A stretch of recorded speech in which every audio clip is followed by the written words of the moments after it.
Hey, it's the Fort Worth Playboy, And my Playboys Bunny. and welcome to our podcast where we discuss pickup, game, relationships, and sex. Oh, sex. Just reading it. I'm on automatic this morning.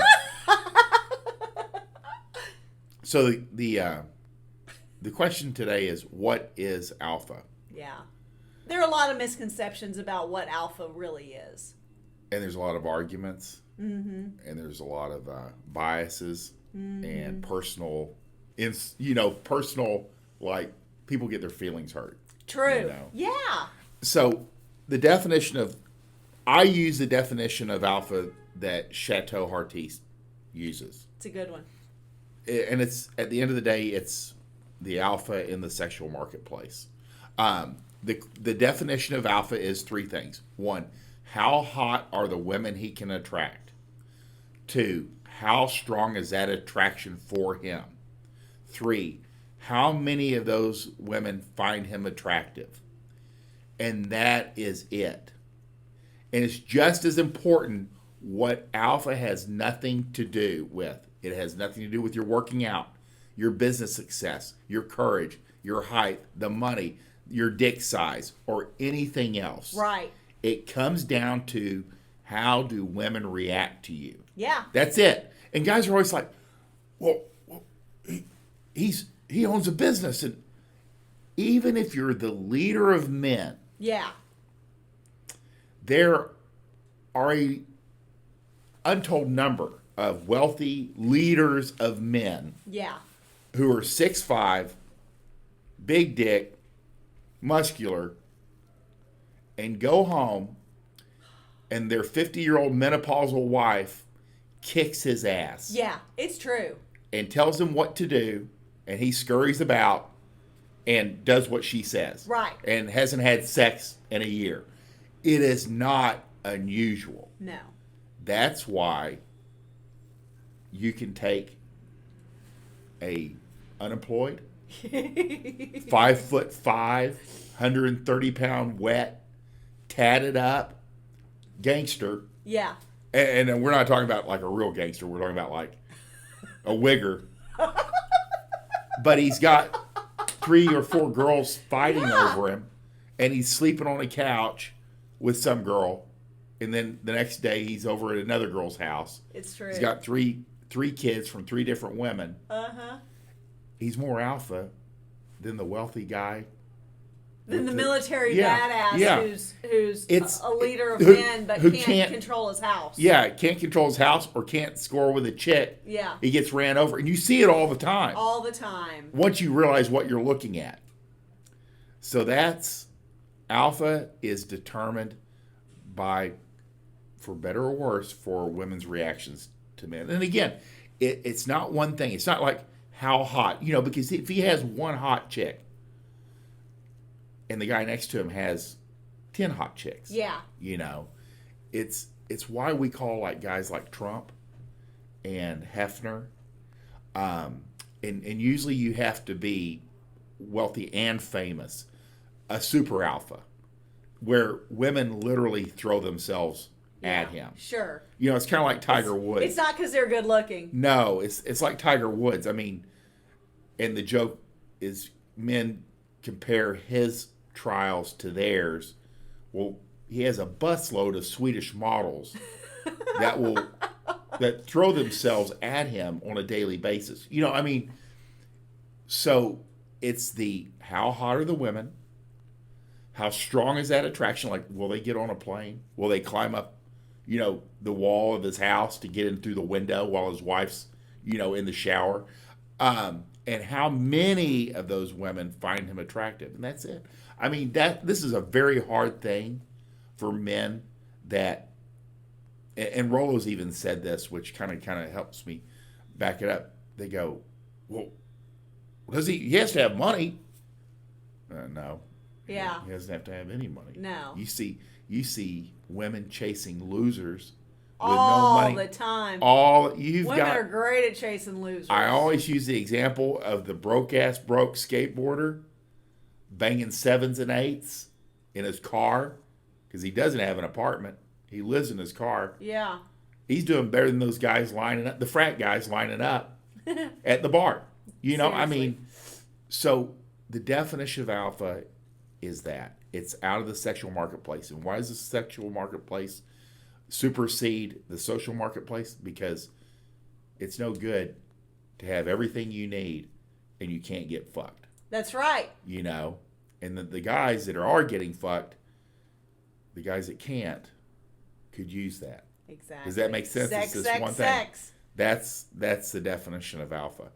And game is basically learned charisma, which are all the traits of alpha men. You know, Yeah. at the end of the day, Exactly. whether you have them naturally or if you learn them, and that's where game comes in.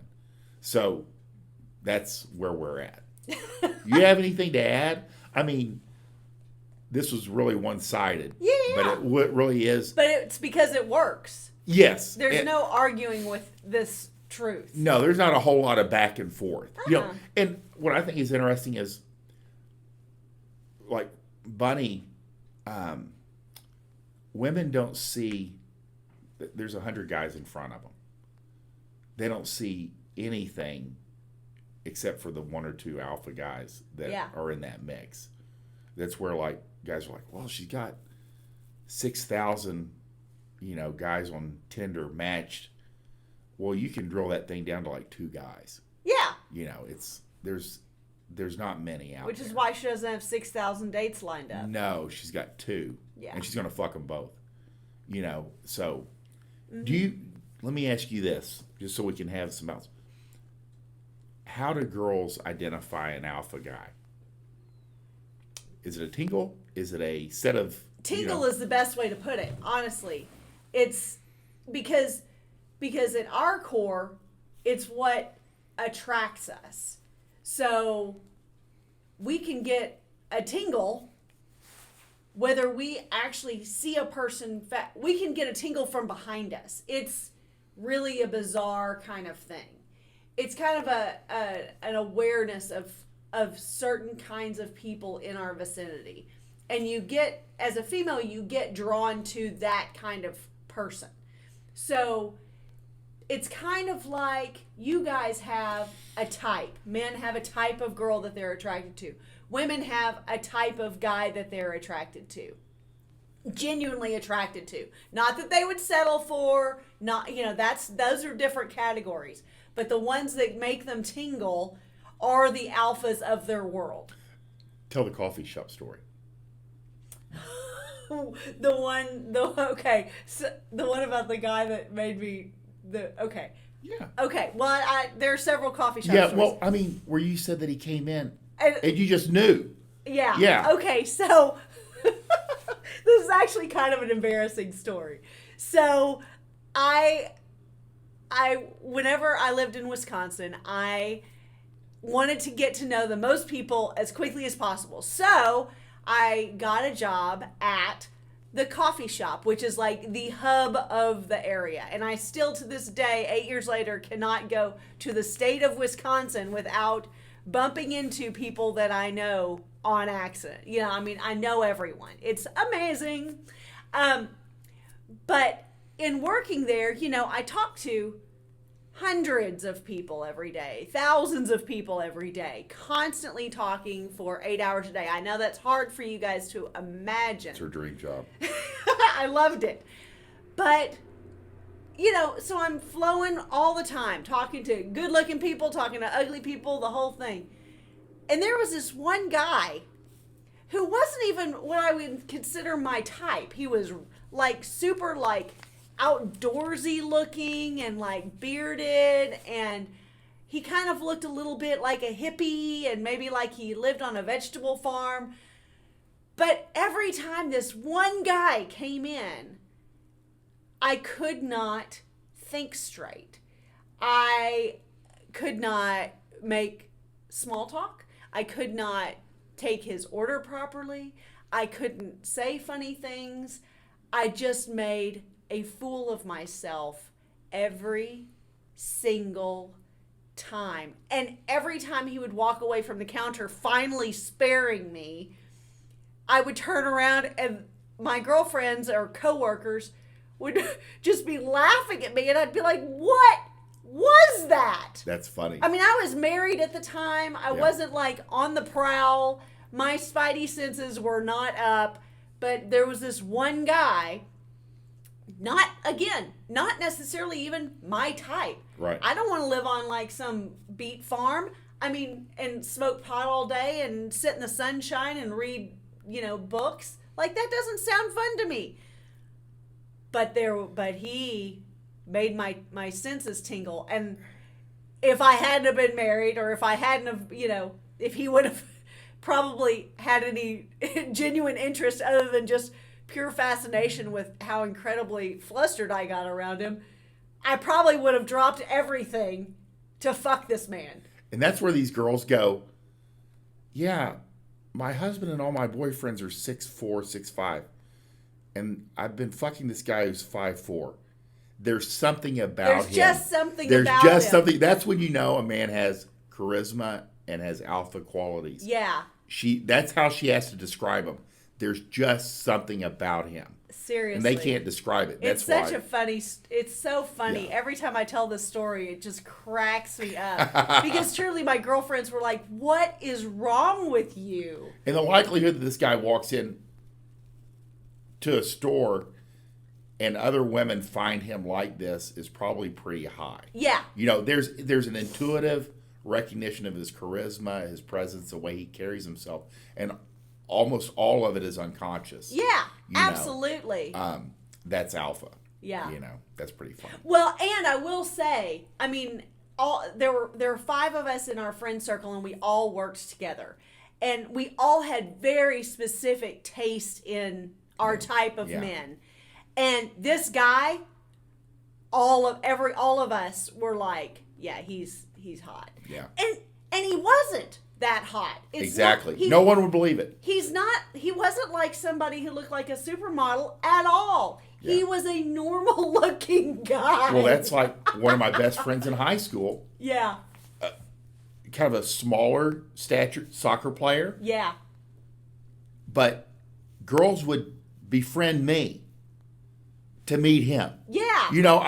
That it's something about, they'd ask, what's Chris doing? Yeah. Where is Chris going to be at this party? And it took me a while to kind of figure it out. But, the man had that alpha sense. Yeah. And his dad was the same way. Yeah. His dad was always getting in trouble for, like, banging the girl cutting his hair, a nurse. Right. Girls that worked for him, girls that passed him on the street. It's almost genetic sometimes. Yeah. It's pretty funny. Well, which is why, like Ryan Stone has talked about, his dad was very much like, the player type. Yeah. You've talked about your dad. He had lots of charisma, Yeah. your parents were together, but like when they'd be on a break, he'd be, fucking everything that moved while it's a lot of it is, and like I've described, like I was at the supermarket with my sisters who were 10 and 12 years older than me, and a woman stopped because I was away from the girls. Yeah. And a woman stopped and she says, "Are you so and so's son?" I'm like, "Yeah." She goes, "Oh, I know your dad." Uh-huh. Yeah, and then that started happening a lot. Uh-huh. So. Uh-huh. Some guys just stick. Yeah. Yeah. Anyway, that's what an alpha is. And I think your basic training book is a great thing to share here because it's got the basic skills for learn charisma, for dating etiquette. Yeah. So it's just a great tool, and there's book 1 and book 2. They're great tools for getting your feet on the ground and upping your alpha status, I'd say. For sure. If you like this podcast, please like, subscribe, share with your friends, and know that we genuinely appreciate you listening. We want you to win. Bye!